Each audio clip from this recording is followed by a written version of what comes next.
안녕하세요. 오늘도 아침 묵상으로 함께하는 우리 멀티 꿈의 가족 모든 성도분들을 진심으로 축복하고 또 사랑합니다.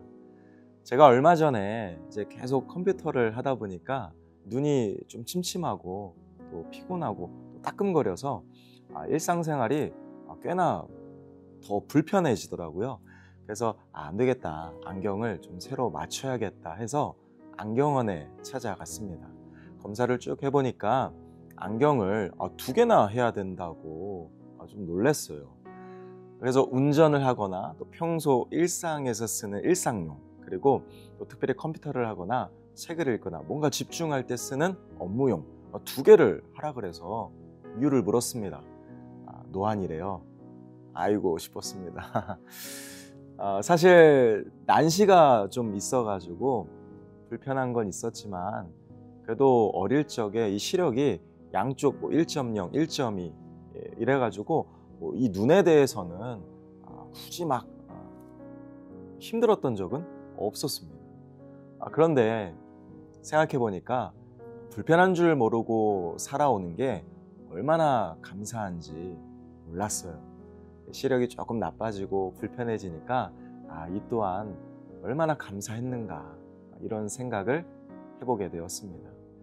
저는 저와 여러분들이 오늘도 내 삶 속에서 우리가 당연하게 누리는 이 일상의 축복들이 전부 하나님의 은혜라는 것을 우리가 좀 깨닫고 또 고백할 수 있는 특별한 날이 되었으면 좋겠습니다.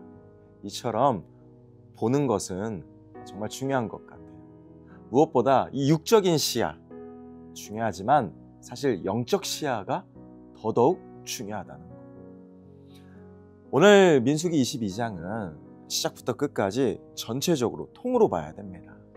알다시피 이스라엘 민족을 경계했던 모압의 왕 발락이 주술과 발람을 사주해서 저 이스라엘 민족을 제발 좀 저주해달라, 이런 내용으로 쭉 연결이 되죠. 저는 말씀을 묵상하면서 이런 생각이 가장 먼저 들었습니다. 사실 하나님은 이스라엘 민족과 관련된 주변 국가였던 에돔이나 또 모압이나 암몬에 대해서는 절대로 전쟁을 하지 말라 이미 명령하셨어요.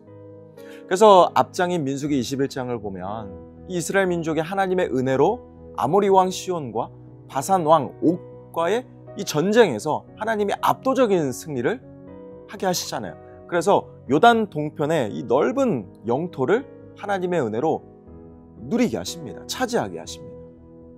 분명한 사실은 이스라엘 백성이 먼저 이 모압에게 도전을 하거나 위협을 준 게 아닙니다. 애초에 이 모압과 싸울 생각이 전혀 없었어요. 하나님의 명령대로. 그런데 지금 모압 왕 발락이 어떤 마음이요? 위기의식을 느낀 거예요. 왜냐하면 아모리 왕 시온, 바산 왕 옥, 그 전쟁에서 이기고 당당히 그 넓은 영토를 차지했으니 이 발락의 입장에서는요, 이스라엘 민족을 경계하고 또 위기의식을 느낄 수밖에 없는 거예요. 그러니 이 주술과 발람을 초청해서 저주해달라, 이런 뒤에서 막 꿍꿍이 짓을 벌이는 것입니다. 여러분, 이처럼 세상에서 믿음을 지키는 우리 성도분들의 삶은 한편으론 참 괴롭습니다. 힘듭니다. 공격이 만만치가 않아요. 나는 어느 누구에게 피해를 주거나 해코지할 생각이 전혀 없는데, 그렇게 살지도 않는데 성도를 괴롭히고 공격하는 수많은 인생의 문제와 또 사람, 또 세상의 가치관들이 우리를 참 힘들게 하는 것 같습니다. 이 사단마귀는 우는 사자처럼 우리를 삼키려고 늘 호시탐탐 노리고 있으니 여러분, 우리는 항상 믿음으로 깨어 있어야 돼요. 생각을 지키고 마음을 지키고 입술을 지키고 믿음을 지키며 오늘도 내 곁에 계신 주님과 함께 믿음으로 승리하는 기적의 주인공이 우리 모든 꿈의 가족이 되시기를 진심으로 축복합니다. 결국 오늘 이 본문을 보면 하나님은 발람이 이 발락 왕에게 가는 그 과정 가운데 직접 개입하시죠. 그리고 명확하게 영적인 교훈을 알려주십니다. 이렇게 말씀해요.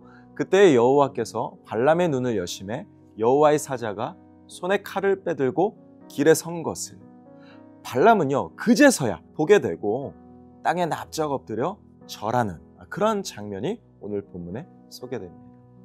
32절에 보니까 그때 여호와의 사자가 말하기를 발람아 지금 이스라엘을 저주하려는 발락에게 향하는 너의 길이 사악하다. 이 발람의 길이 잘못됐다라는 것을 하나님이 명확하게 깨닫게 하십니다. 저는 이 대목에서 확실히 알았어요.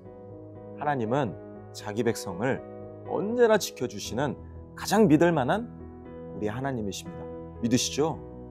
우리 하나님은 자기 백성을 눈이 오나 비가 오나 항상 보호하시고 무슨 일이 있어도 끝까지 책임지시는 신실하신 나의 하나님이십니다. 심지어 하나님이 발람에게 야 이스라엘을 저주하기만 해봐라. 너 진짜 큰일 난다. 막 이렇게 개입하시고 계신다는 것을 이스라엘 백성들은 모르고 있는 상황입니다. 그런데도 하나님은 보이지 않는 곳에서 자기 백성을 이렇게 지키시고 보호하고 계십니다. 야, 이게 진짜 은혜구나. 저는 이걸 깨달았어요.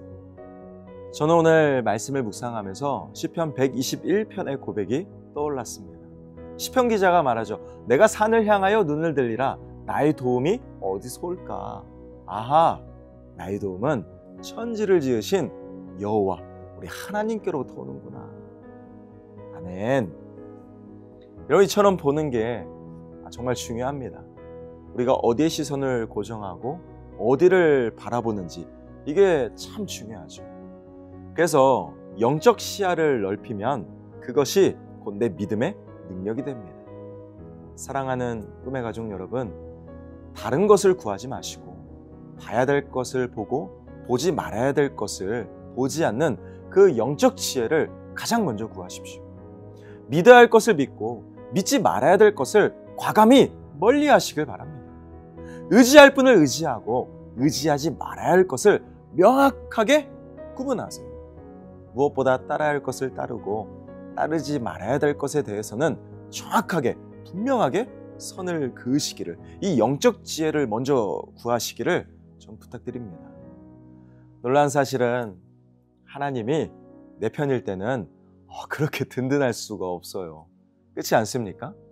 아니 죽은 자도 살리시고 불가능이 없으신 전능하신 하나님이 이 세상에 나 하나 존재하듯 사랑해 주시는데 여러분 우리가 왜 두려워해야 될까요? 불안해하지 마세요. 그런데 하나님이 내 편이 아닐 때에는 이보다 무서울 수 없는 법이에요. 결국 이스라엘 백성은 알든 모르든 또 깨닫든 깨닫지 못하든 하나님은 자기 백성과 항상 함께 하사 늘 지키시고 도우시며 끝까지 책임지시니 저는 이 은혜 앞에 오늘 믿음으로 다시 일어서기를 진심으로 축복합니다. 우리 인생에 가장 믿고 의지할 분 하나님뿐이에요. 하나님밖에 없습니다. 하나님은 우리가 정말 그리고 유일하게 가장 믿어도 될 만한 분이죠. 하나님이 함께 하시니 오늘도 우리는 든든합니다. 선하신 우리 주님은 오늘도 변함없이 가장 좋은 길로 우리를 인도하시고 가장 안전하게 우리를 지키시고 보호하십니다. 여러분 항상 위를 보세요. 나의 도움이 어디서 올까? 천지를 지으신 우리 하나님께로부터 늘 그 은혜가 오니 저는 지금도 나와 함께 하사 우리를 끝까지 책임지시는 주와 함께 믿음으로 날마다 승리하시기를 예수님의 이름으로 축원합니다. 함께 기도하겠습니다. 사랑의 하나님, 오늘도 우리의 인생을 지켜주심에 너무나 감사합니다. 하나님은 변함없이 내 삶을 지키시고 보호하시고 끝까지 책임지시는 나의 하나님이 되어주셔서 너무나 감사합니다. 오늘도 생각과 마음과 입술과 믿음을 잘 지키고 하나님을 바라보며 하나님께 온전히 순종하는 기적과 축복의 주인공이 다 되게 하여 주시옵소서. 우리를 사랑하시는 우리 주 예수 그리스도의 이름으로 간절히 기도합니다. 아멘. 하늘의 것을 구하게 하소서.